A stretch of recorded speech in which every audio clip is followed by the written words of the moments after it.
नमस्कार मंडळी. तर मी अगोदरच सांगते तुम्हाला की आमच्या बाजूला वारसा आहे, त्यामुळे गाणी चालू होती मोठमोठ्याने, त्यामुळे हा व्हिडिओ रेकॉर्ड करताना त्यात रेकॉर्ड झाली आहेत.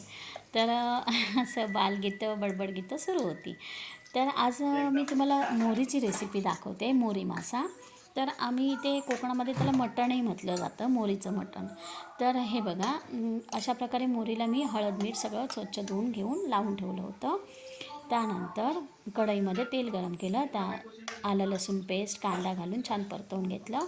नंतर मालवणी मसाला, लाल तिखट आणि किचन किंग मसाला घालून तेही परतवून घेतलं. थोडंसं वाटण घातलं आणि नंतर त्यामध्ये ही बघा ही मोहरी घातली. आता हे थोडंसं हे झाल्यानंतर शिजल्यानंतर त्यामध्ये कोकम, कोथिंबीर आणि चवीनुसार थोडंसं मीठ घातलं. तर व्हिडिओ शेवटपर्यंत बघा. आवडल्यास लाईक शेअर सबस्क्राईब करायला विसरू नका.